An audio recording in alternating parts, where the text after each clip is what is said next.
Organisasi juga berubah cara kita bekerja. Dulu itu semua dikerjakan pemerintah karena masyarakatnya belum siap. Kalau sekarang kita punya poros menengah yang cukup besar, orang terdidik yang cukup banyak bisa diajak terlibat. Kenapa tidak? Justru kita harus memfasilitasi untuk tumbuh. Ini teman-teman kalau dianalogikan seperti spider. Wah, kalau dulu seluruhnya diputuskan di pusat, ini spider web begitu. Nah, apapun kerjain di sini, kembali lagi. Jadi masyarakat ada masalah, lapor ke kita, urut tuh. Kemudian pemerintah mengambil keputusan, kemudian dieksekusi. Semuanya tangan kita. Di soal pendidikan kami ngalamin itu. Pendidikan, kalau jadi menteri pendidikan itu alamatnya semua masalah. Kalau Anda pengen ngerasain jadi adresinya, jadi menteri pendidikan. Karena semua masalah pendidikan itu adresnya Mendikbud. Adresnya. Tapi tahukah Anda bahwa sebenarnya tanggung jawab pendidikan itu ada di bupati dan wali kota? Kebanyakan nggak sadar. Sekolah itu asetnya siapa? Pemda. Bukan lagi di guru. Jadi, Pak sekalian, kita kemarin di Kemendikbud kita coba lakukan pendekatan baru kita mau lakukan ini. Next. Seperti Starfish. Starfish itu pengambilan keputusannya decentralized. Starfish itu mengambil keputusan di sini, di ujung-ujung. Jadi nggak tergantung kepada nerve systemnya. Itu nggak di sentral, nerve-nya ada di seluruh bagian badannya. Ambil keputusan di situ. Nanti Anda boleh baca lebih jauh soal Starfish ini. Nah, dunia hari ini adalah dunia yang mengambil keputusan seperti itu. Dunia kemarin memang masih decentralized. Jadi kemarin ketika di Kemdikbud kami coba prinsip gerakan itu dibangun. Jadi prinsip gerakan ya.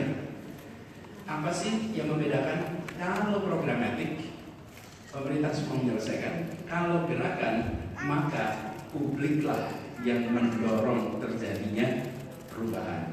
Publiklah yang terlibat di dalam proses perubahan. Bagian pemerintah fasilitasi. Kalau saya sering bayangkan seperti ganti dari ensiklopedia ke Wikipedia. Ensiklopedia itu siapa sih yang membuat isinya? Siapa coba?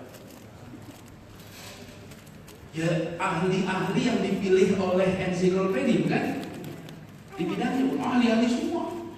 Rakyat boleh nggak ngisi entry-nya? Enggak. Itulah programmatic approach. Oke? Movement approach. Wikipedia bagian yang menyiapkan platform. Silahkan mengisi, silahkan. Sekarang Anda lihat entry-nya kaya yang mana? Wikipedia dengan ensiklopedia ditambah. Wikipedia. Dunia yang berubah. Dulu ketika belum banyak pakar ya pakainya ensiklopedia.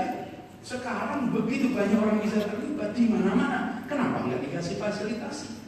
Bayangkan kalau sebuah kota bisa seperti itu. Wih, Jakarta bisa jadi contoh sedunia. Kalau kita bisa lakukan ini, karena dan bibitnya outdated approach. No. Actually this is not right. Tapi namanya dikasih nama movement gerakan. Ini adalah right. Jadi teman-teman sekalian, yang kami akan lakukan di Jakarta besok adalah justru mengajak terlibat. Saya beri contoh di pendidikan. Kita buat namanya NPD. Bisa diakses di online itu. Bisa ya? Jadi gini. Kalau boleh tahu Anda dari mana saya? Oh enggak apa-apa, Indonesia di mana? Di Bekasi. Anda dari mana? Kota Medan atau kabupaten? Kota. Kalau aslinya di mana? Bandung. Kalau Anda dari Bekasi mana? Kabupaten mana? Di mana Lampungnya? Tanjung Karang. Pada sekolah ya dulu di sana, di Bekasi, di Bandung gitu kan. Saya mau tanya, tahu nggak uang APBD untuk pendidikannya berapa? Ya, tahu. Tahu nggak kinerja guru di sekolah di daerah Anda? Enggak. Tahu nggak kualitas sekolah di sana? Tidak. You know nothing. When you take it for granted, pendidikan akan baik. Kita tolong Mendikbud koreksi. Oke? Anda terlibat? Enggak usah terlibat. Anda bayar pajak, Anda nyoblos, lalu Anda minta Kementerian Pendidikan beresin soal pendidikan. Itu kan kira-kira mindsetnya. Itu programnya. Kemarin kita coba pakai pendekatan movement. Dibuat di tiap daerah. Jadi Anda tinggal masukin Bekasi, langsung keluar. Alokasi APBD-nya berapa per siswa per tahun. Dan nanti kita ketemu, nih langsung Bekasi keluar. Berapa alokasinya per anak? Nggak bisa jauh. 1,5 juta. 1,5 juta rupiah per anak per tahun. Oke? Ini kabupaten. Coba ambilin Cirebon, udah bagus kan? Tahu nggak? Nih saya beri contoh ya. Cirebon sekarang bagus. Dulu saya selalu pakai contoh Cirebon karena aneh Cirebon ini. Kota Cirebon mengalokasikan per anak per tahun 1,2 juta. Kota Cirebon, Kabupaten Cirebon 50.000 rupiah. Itu begitu keluar data itu marah warga Kabupaten Cirebon itu. Kalian ini uangnya buat apa? Jadi nggak usah Mendikbud yang marah-marah. Mendikbud itu empower. Mendikbudnya melakukan empowerment to the people of Kabupaten Cirebon sehingga mereka dan dalam waktu 1 tahun langsung APBD-nya berubah. Sekarang gara-gara ini di mana-mana APBD pendidikan berubah semua karena malu bupatinya jelasin sama warganya. Itu baru uangnya tuh ya. Itu baru uangnya. Uangnya kan paling kelihatan di sini. Kenapa kami beri namanya neraca pendidikan? Karena kami hanya menunjukkan input dan output, nggak menilai. Neraca aja. Ya kalau masuknya 50.000, what do you expect? Nusa Tenggara Timur itu kalau nggak salah 38.000 rupiah per tahun. Udah doa seperti apapun nggak dapat. Cuman segitu uangnya. Ini di kabupaten ini, Pak. Oh, ini kota Cirebon. Dari 1,2 naik jadi 2,1. Kabupatennya jadi, maaf, ini Kabupaten Cirebon naik jadi 1 juta dalam waktu 1 tahun. Begitu diumumin.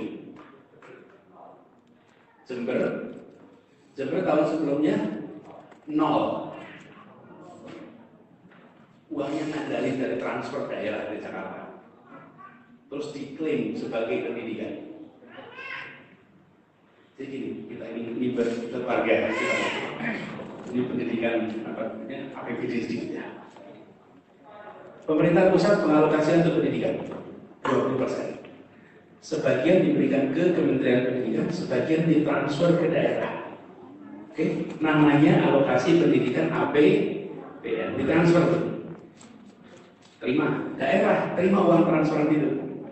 Jadi kalau saya kabupaten terima 10 miliar dari Jakarta untuk pendidikan. Terus pas saya keluarin, saya tulis di situ sebagai uang pendidikan. Sumbernya dari mana? Jakarta. Jadi uang sendiri nggak dihitung untuk uang sendiri pakai. Jadi uang pendidikan selalu sedikit.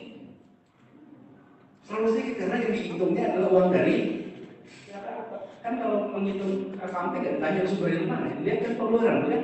Kan aturan 20% dari APBD, bukan? Dan sudah 20% uangnya dari Jakarta atau dari lokal itu urusan lain. Akibatnya dengan kita terlalu terseok-seok. Ini adalah contoh movement approach to solve problem. Lalu di sebelah kanan ini, kualifikasi gurunya nih, rasionya, uji kompetensi nilai gurunya ada di situ. Jadi dengan uang yang ada di sini, kemudian dilihat di sini hasilnya, akreditasinya, ini kondisi ruang kelasnya nih, yang rusak berapa, semuanya datanya ada. Saya nggak ngumpulin data. Data itu ada di dalam database pendidikan. Namanya data pokok pendidikan. Anda bisa lihat data. Datanya available. Ini teman-teman semua, akreditasi, UN, indeks integritas, semuanya ada. Jadi yang dilakukan adalah empowering the people. Udah habis itu. Sekarang ya daerah pada neken sama kabupatennya, sama wali kotanya. Kenapa? Karena mereka punya data. Nah, jadi saya bayangkan Jakarta besok. Tadi Mas Aziz ngomong soal smart city, civilized citizen, religious citizen. Yang saya bayangkan adalah yang namanya gerakan itu, bangun ekosistem itu. Ekosistem biologi itu hidup kalau ada oksigen. Ekosistem masyarakat itu hidup kalau ada informasi. Informasi empower the people.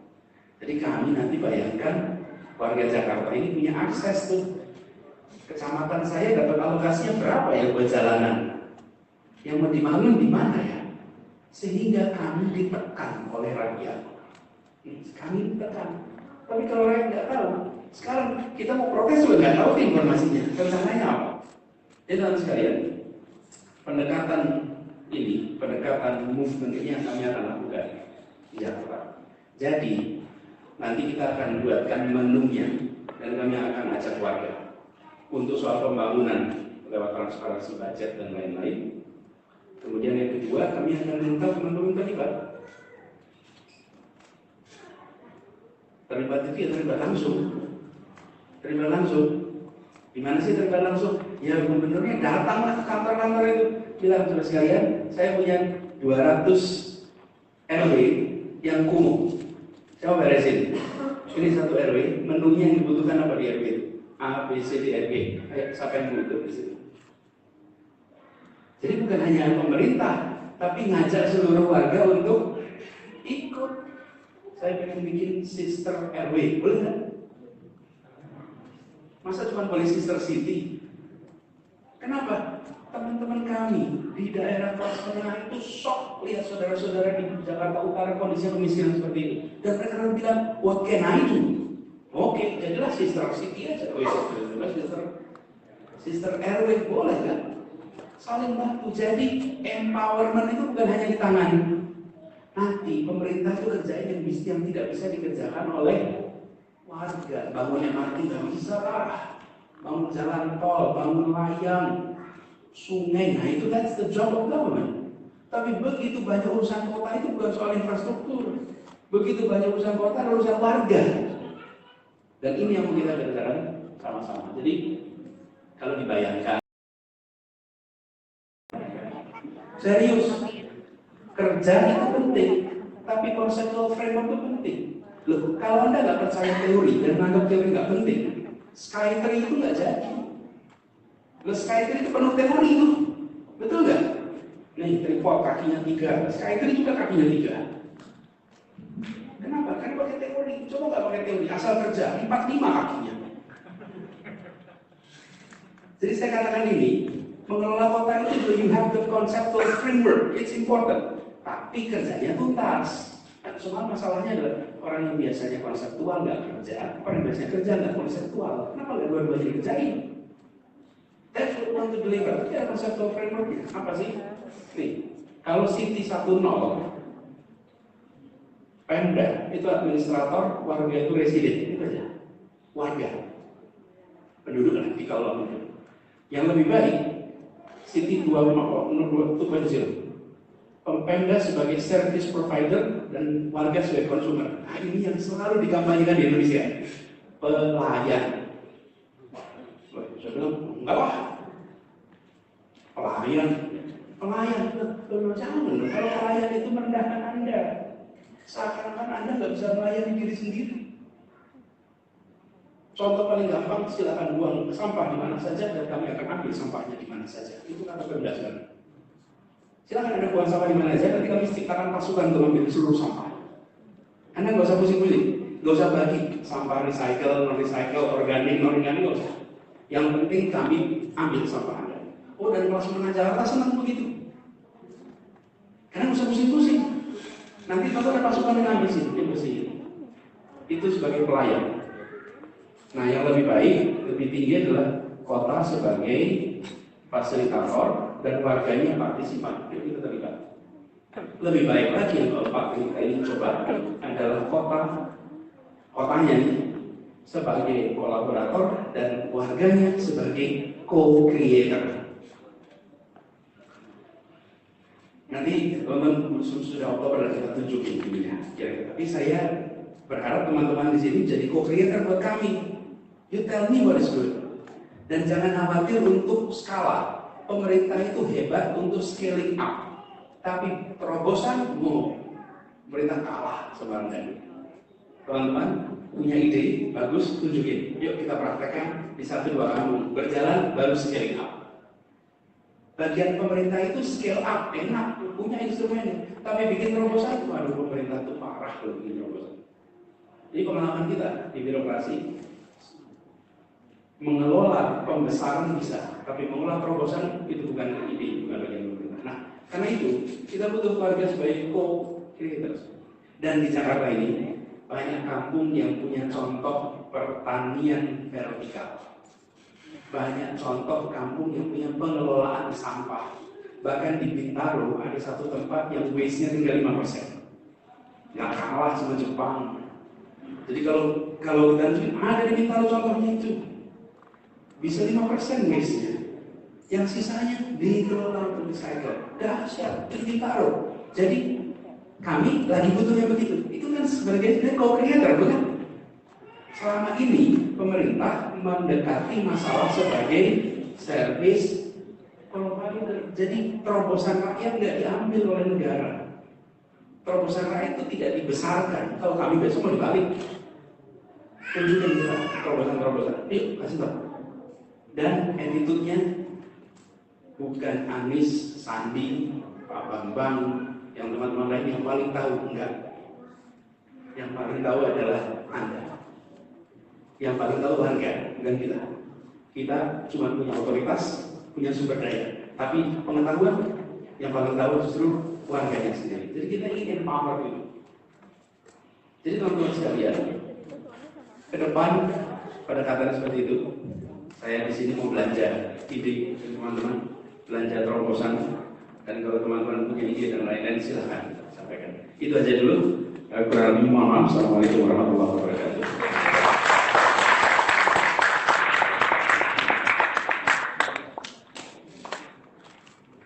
Terima kasih sekali Pak Anies ya. Insya Allah kita akan punya waktu sekitar 20 menit untuk Q&A. Silakan kalau misalkan ada masukan yang pendapat apapun, tapi saya serahkan ke yang konstruktif ya, yang problem solving, kita solution oriented. Silakan kita saya kasih pertama ini 3 pertanyaan. Silakan nanti kalau misalkan ada pertanyaan yang kira-kira similar dengan yang sebelumnya, silakan menyesuaikan saja. Silakan. Ada 3, jadi silakan dari Mas Nel, terus saya itu Mas Rijal, terus lepas itu Pak. Oh, Timur, silakan.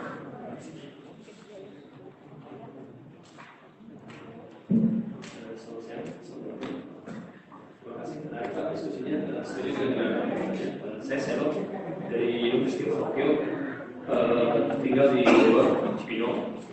Saya ada 2 pertanyaan Pak. Yang pertama tentang Jakarta, apa kita berapa orang dari negara studi misalnya diperhitungkan. Tapi definisi Jakarta itu seperti apa ya? Misalnya Jakarta aja itu yang Bapak ceritakan itu penduduk di Jakarta di Jakarta seperti apa? Seperti terlihat populasinya 10 juta Pak, itu kalau malam. Kalau siang kan bisa 20 juta Pak, apa dari Bogor, Depok, Bekasi, Tangerang dan lain-lain. Jadi ya dari Bapak ceritakan itu apakah cuma penduduk Jakarta yang berkata di Jakarta atau seperti apa? Itu seperti yang kita tahu juga di Jakarta Utara kan mungkin banyak pendatang yang tidak berangkat ke Jakarta. Itu yang pertama. Lalu yang kedua, saya juga tertarik dengan komposisi APBD oleh pemerintah. Pendidikan itu memainkan peran penting. Lalu tentang ketimpangan antara misalnya yang menengah yang kelas atas dengan yang juga tinggi kemiskinan. Itu kalau boleh tahu Pak, kira-kira nantinya seperti apa sih Jakarta dengan yang Bapak pimpin, khususnya komposisi APBD-nya, misal katakanlah pendidikan, kesehatan, lalu infrastruktur itu seperti apa, dan juga belanja pegawai di Jakarta itu kan termasuk besar dan paling besar. Secara presentasi seperti itu Pak, mungkin 20% dibanding di daerah lain, misalnya ada yang sampai 50%. Secara itu besar sekali, mungkin hampir 20 triliun atau sekitar ya.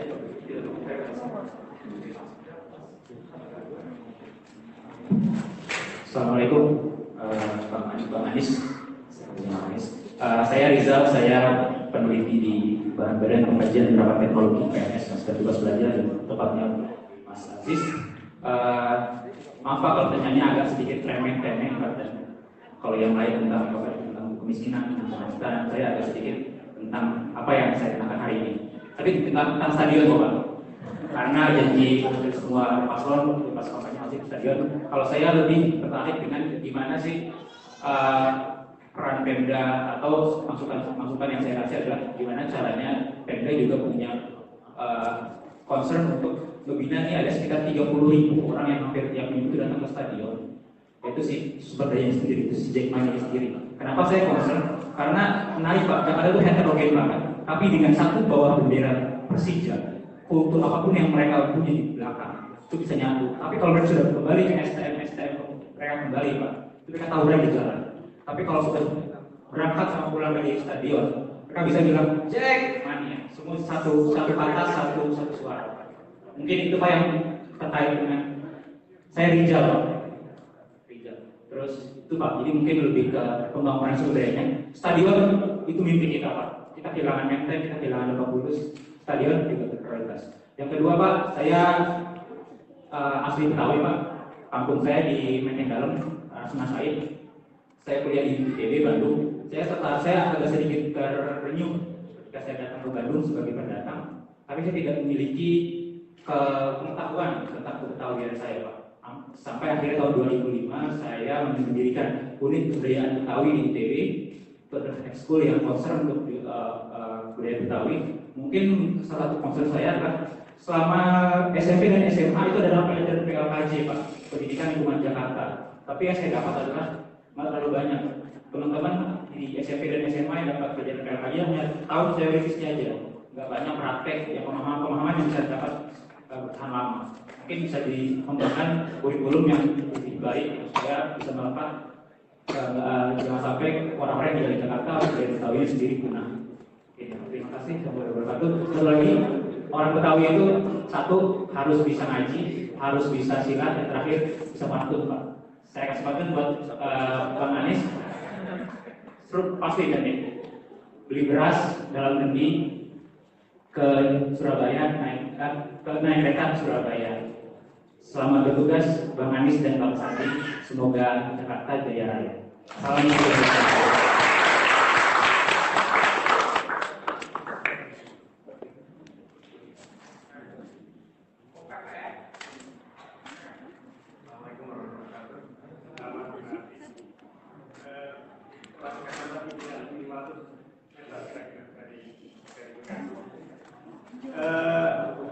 Menarik tentang konsep City 4.0. Sebenarnya 1.0 sampai 4.0 itu kan sebenarnya agak tergantung sama kesiapan dari penduduk itu untuk berkontribusi. Nah, sebenarnya pertanyaan saya, apakah Jakarta itu sudah siap kalau misalnya penduduknya disuruh partisipasi dalam bentukan City 4.0? Karena misalnya Cina itu walaupun banyak karena susah ngatur, udah itu yang baik-baik aja. Kemudian sekolahkan, jadikan pejabat yang brengsek, pecah, bunuh gitu. Terus jadi nggak ada disuruh kayak di Amerika. Pada kita makanya demokratis kan. Begitu orang yang nggak siap, kalau dibuka demokratis malah semua dikasih 5.000 beda nggak akan ini tentang masa depan apa. Jadi zaman kesiapan orang Jakarta sebenarnya dikasih kesempatan untuk jadi co-creator tadi. Terima kasih. Terima kasih Pak Anies. Langsung masih ada lagi ya Pak? Apakah kebutuhan dulu? Oke, saya buka 2 pertanyaan lagi ya. Nanti saya buka. Yaudah sama kan.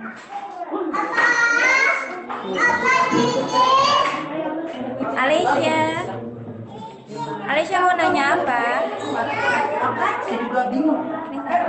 Alicia mau nanya apa? Yang di Kalau saya kaitkan dengan bidang saya biotek. Jadi kalau mau produksi izin dan apa yang kita inginkan yang bersifat baik dan sesuai dengan tujuan, itu kami mengadopsi kelebihan-kelebihan dari mikroorganisme lain. Kami tidak pernah menganggap satu garis mata itu lebih buruk atau lebih jelek atau lebih tinggi, tidak. Kami tergantung kebutuhan kami.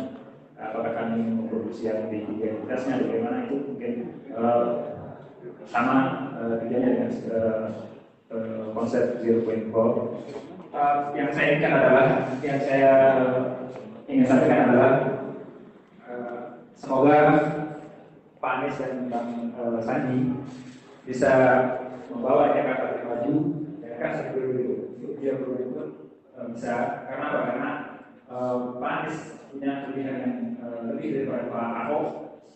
Mungkin bisa belajar daripada kelemahan dari Pak Ahok. Pak Ahok punya kelebihan. Mari kita jangan malu mengambil kebaikan-kebaikan yang menurut Pak Ahok, karena kita disuruh belajar oleh Yang Maha Kuasa, baik yang tersirat maupun yang tersurat.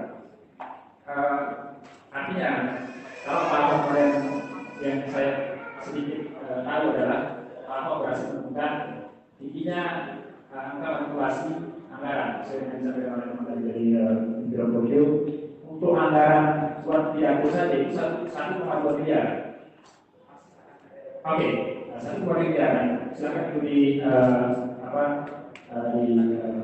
mungkin direvitalisasi anggaran tersebut untuk membangun Jakarta yang lebih baik. Yang kedua, kira-kira kalau kemarin sekitar 20 bulan Pak Anies di pendidikan, 20 bulan ya, itu sudah memberikan 3 tahun yang sangat berharga untuk Indonesia, itu tentang TN maupun tentang kurikulum 13 dan kapasitas belajar yang, dan sempat Pak Anies menyampaikan bahwa Indonesia dalam kondisi darurat pendidikannya. Nah, saya yakin Pak Anies Jakarta dalam menyambut kepada Indonesia. Kalau bisa Pak Anies misalnya membangun sesuai dengan konsep yang sangat brilian ini dengan pola ukur yang bisa dipakai untuk mengevaluasi keberhasilan, insya Allah Pak Anies akan berhasil. Tapi satu titik kritis yang mungkin satu titik kritis yang perlu disampaikan adalah titik pada pelaksanaan pelelangan pekerjaan barang dan jasa, itu sekarang LPC namanya, lembaga pengadaan barang dan jasa secara elektronik. Itu sangat kritis di Pak Anies, karena begitu anggaran sudah diskusi oleh DPR dan diadakan pelelangan, di sana ada peran daripada panitia LPSD yang punya kesepakatan dengan perusahaan-perusahaan atau kontraktor atau konsultan-konsultan yang melaksanakan pekerjaan, sehingga mereka bisa mengatur hasil daripada barang dan jasa tersebut. Itu sangat kritis.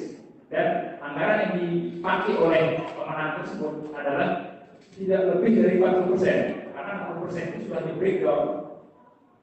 Oke, untuk si A, si B, dan si C ini bisa dijadikan informasi. Terima kasih. Assalamualaikum. Saya Alim Alibudin dari Tokyo University of Agriculture and Technology, program PhD Bioteknologi. Terima kasih.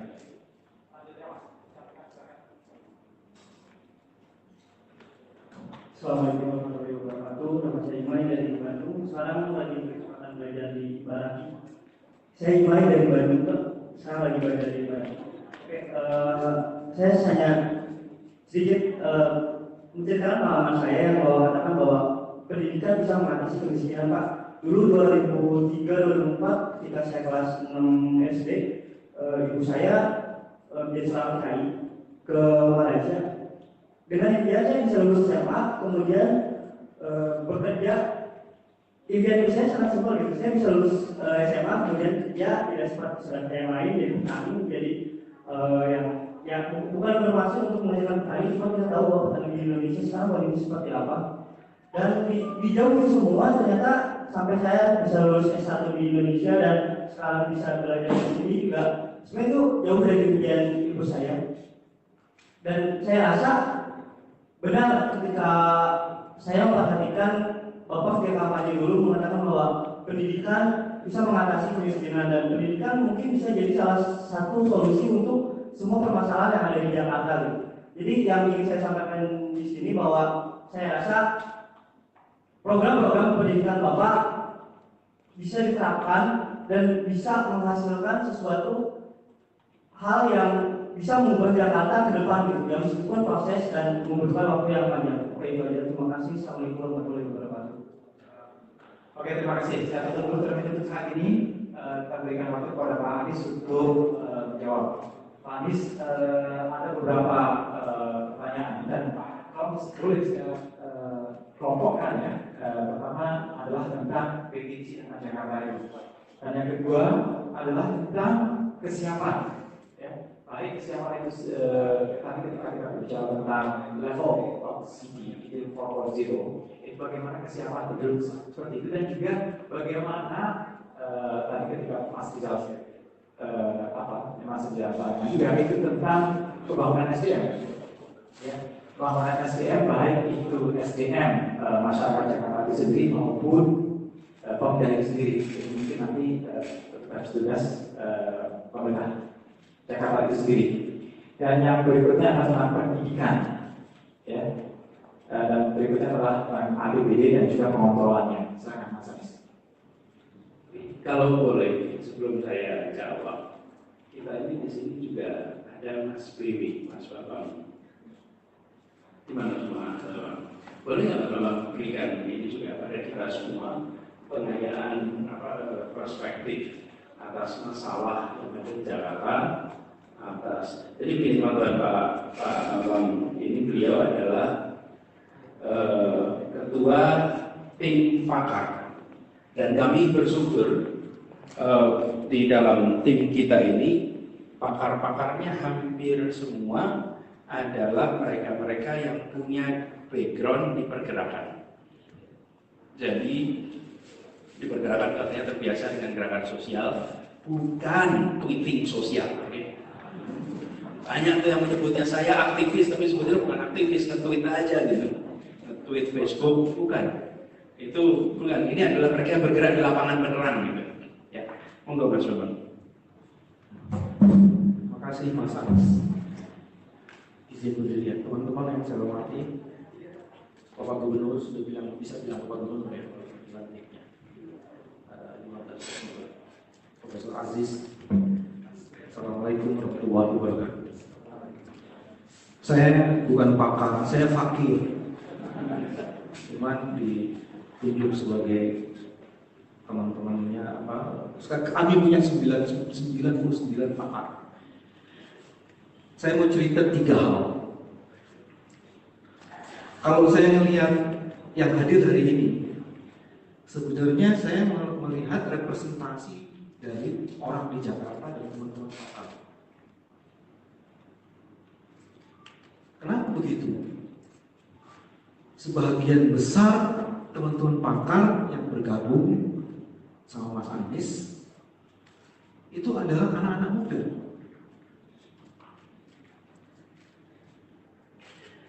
Kenapa anak muda? Masa depan sebuah bangsa akan dipertaruhkan kalau kemampuan pemerintahnya mengelola anak muda menjadi bagian penting dari seluruh proses perubahan. Jepang, kasih contoh Jepang sedikit ya. Ada orang Jepang dua di sini kan, seperti bahasa Indonesia pula, jadi kita harus kasih tahu.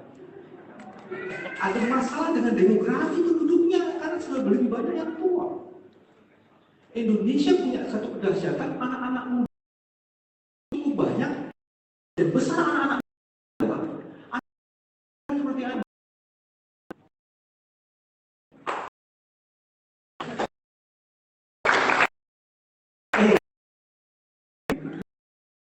Saya membantu seperti apa?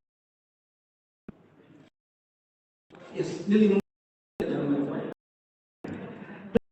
Dalam sejarah Indonesia, peran anak muda itu menentukan.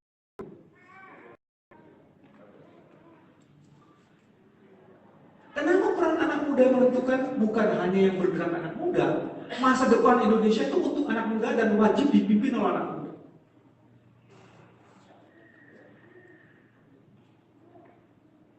Ekonomi kreatif di Amerika sumbangannya di atas 30%, 80% dari para penyumbang itu anak muda. Jadi keterlibatan itu jadi penting. Nah sekarang anak muda ngapain nih? Nah yang 2 poin ini. Kalau Mas Aziz tadi bilang smart city, dan Mas Aziz bilang tadi ada big data, kami udah punya satu teman anak muda di Indonesia Mas, 10 tahunan di Inggris kerjainnya barang itu. Sekarang lagi bantuin nyiapin platform itu Mas.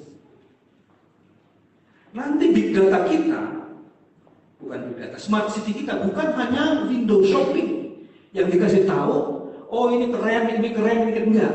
Kita akan ukur.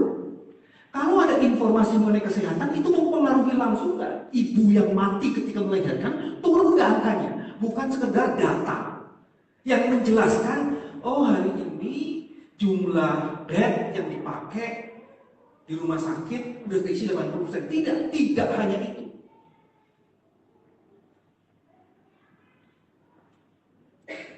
Salah satu kekuatan yang ingin dibangun melalui kemampuan anak muda, kalau tadi Mas Andi sudah mengatakan gerakan itu harus substansial, menyentuh kepentingan hajat hidup dari kemaslahatan orang, bukan window shopping atau sekedar showcase.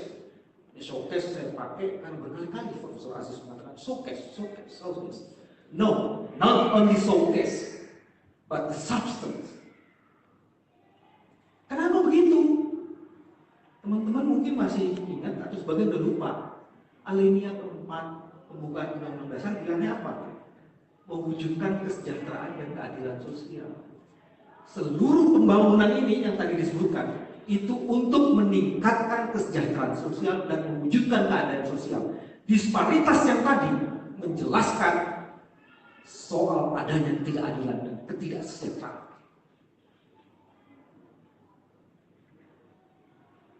Bagian terakhir, jadi apa yang mesti dilakukan? Hari ini adalah seluruh proses pembangunan ini kalau tidak dibangun dengan benar, dengan sistem yang tadi harus ada konsepnya, salah satu problemnya adalah korupsi. Korupsi luar biasa sekali. Anda tadi bilang sistem yang namanya e-government atau apa maksudnya pengadaan barang yang pakai e-procurement. Aku bisa tahu bagaimana jebol e-procurement. Saya belajar dari Pak Kurton. Kurton udah bisa jebol e-procurement. Mau saya buka di sini caranya jebol e-procurement. Gampang. Nanti kalau saya buka ada coba-coba dosanya banyak dan jangan. Tapi kan belajar. Kenapa? Saya tahu dari anak-anak muda di KPK yang paham bagaimana e-procurement bekerja dan apa kelemahan e-procurement. Dan kita tahu bagaimana koruptor bergerak di sini. Jadi sekarang yang jadi soal adalah seluruh proses yang tadi dibangun itu bagaimana meminimasi potential corruption. Salah satu potensi korupsi itu apa? Penyalahgunaan wewenang. Karena apa? Kewenangan itu tertutup dan one man show, tidak dibuka.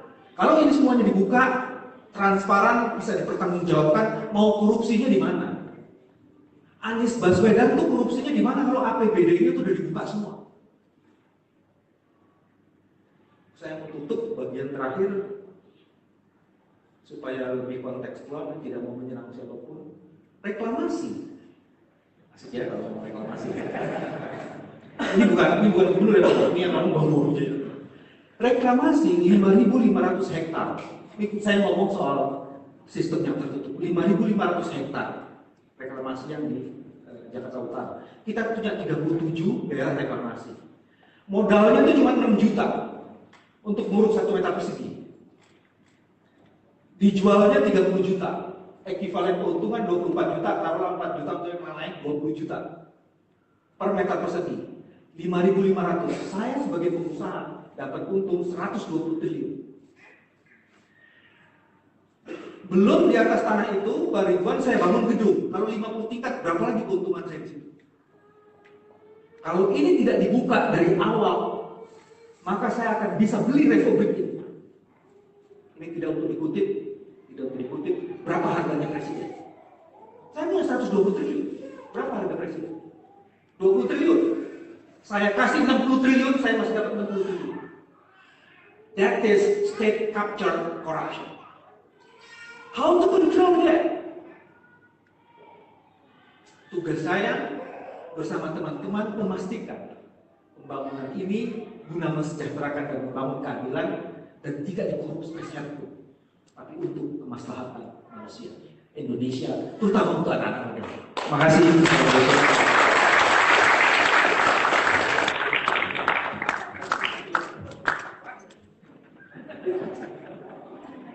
Udah dengar ya reklamasi ya. Jadi tahu kan kenapa gitu. Saya nggak ngomong lah soal reklamasi. Demi keamanan. Ini soal Bung Seno tadi ya. Thank you Bung Seno. Populasinya yang mana, yang ini nih populasinya? Ya, kalau gubernur ya ngurusinya yang berada di Jakarta. Jadi tentu bicara angka-angka itu semua. Jadi Mas Seno, angka-angka itu adalah angka-angka dari Biro Pusat Statistik di Jakarta. Jadi kami nggak melakukan survei, tapi sudah ada di dalam sensus kita. Hanya yang kami lakukan adalah mengubah kriterianya, sehingga dari situ kemudian kita tahu berapa banyak sebenarnya yang gini, miskin sekali, miskin, rentan miskin, hampir miskin, setengah miskin, sulit, itu miskin lah sudah. Kita ini statistiknya rumit itu. Terus komposisi APBD dan lain-lain. Kalau gubernur nggak boleh bilang nggak tahu APBD. Lah yang nyusun APBD itu gubernur ya. Gubernur itu yang nyusun APBD. Jadi saya ini nanti ketiban tanggung jawab tuh. Kalau ada angka aneh-aneh, tanggung jawab. Karena itu harus dibuka. Karena itu kenapa saya pengen buka? Supaya yang ngawasi bukan saya saja, yang ngawasi semua orang. Jadi kalau ada masalah, yuk kita beresin. Nanti kita ini namanya open government. Good governance itu dulu itu good governance. Kalau sekarang namanya open government. Jadi kalau masih ngomong good governance berarti dulunya masih tahun 2000 itu. Belum berubah tanggalan di rumahnya. Kalau udah 2015 ke atas, open government itu apa sih? Terbuka, bukan open data ya. Kalau open data tadi ceritanya sama, open government artinya justru warga diajak untuk terlibat, pemerintahnya terbuka, ide-ide juga justru datang dari mana-mana. Apakah komposisi berubah? Kalau menurut saya bukan berubah komposisi persentasenya, tapi berubah pada alokasinya. Jadi untuk pendidikan di Jakarta itu sekarang sudah termasuk paling tinggi. Data NPD kita ada ya dengan Jakarta. Jakarta itu paling tinggi alokasi pendidikannya. Tetapi seringkali kita ini bingung mas membedakan. Ini Kementerian Pendidikan atau Kementerian Pekerjaan Umum? Karena dikerjain bangun gedung terus. Loh, pendidikan itu kan ada tersebut kan? Ya adalah manusianya kan? Bukan gedungnya, bukan. Ya tentu gedung bagus itu penting. Bukan bagus saja gedung apa? Layak itu penting. Tapi yang sebenarnya kuncinya adalah, jadi kami besok banyak. Jadi Tuhan itu bekerja dengan cara misterius. Hari kemarin itu setahun saya di reshuffle. Persis hari kemarin 27. Kalau dulu saya tanggung jawab sektor, implementasinya siapa? Pemda. Jadi sekarang bismillah yang dulu sudah kita rancang ketika di Kemdikbud nanti kita membawa dan laksanakan di Jakarta sebagai contoh untuk seluruh Indonesia. Malah punya konkretnya tuh. Kalau kemarin saya nggak bisa tuh maksa gubernur, nggak boleh. Saya bukan atasannya gubernur. Nah, besok atasan saya rakyat. Jadi saya akan lapor sama rakyat. Ini ide-ide yang dulu di pendidikan nanti kita mau coba laksanakan, gitu ya. Kemudian terima kasih soal garis bawahi lagi pendidikan tadi.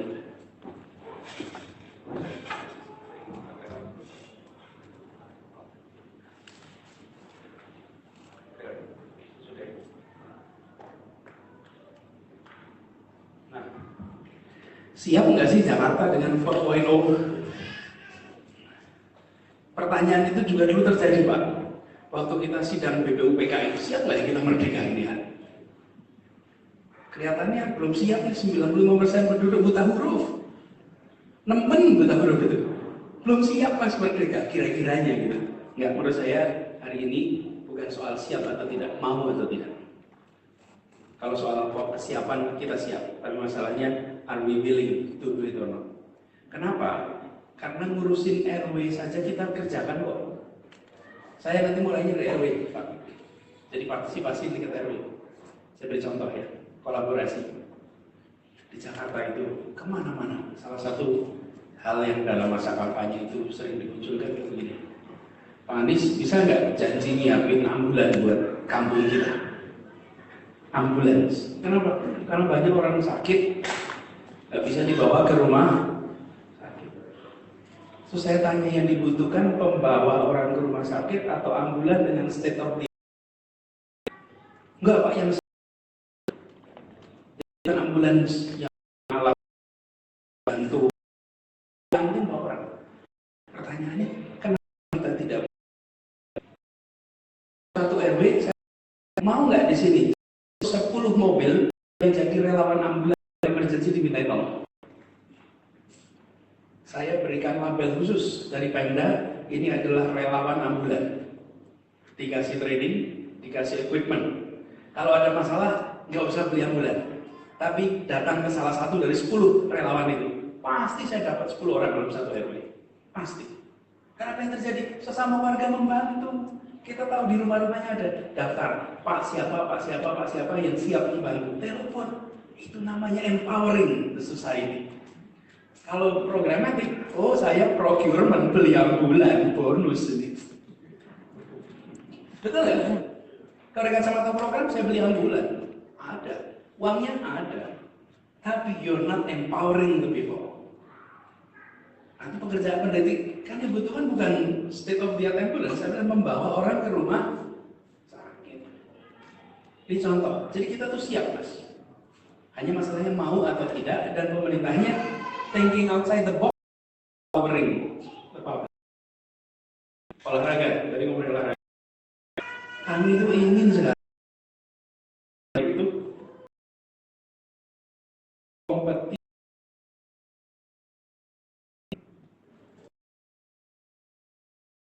sepak bola.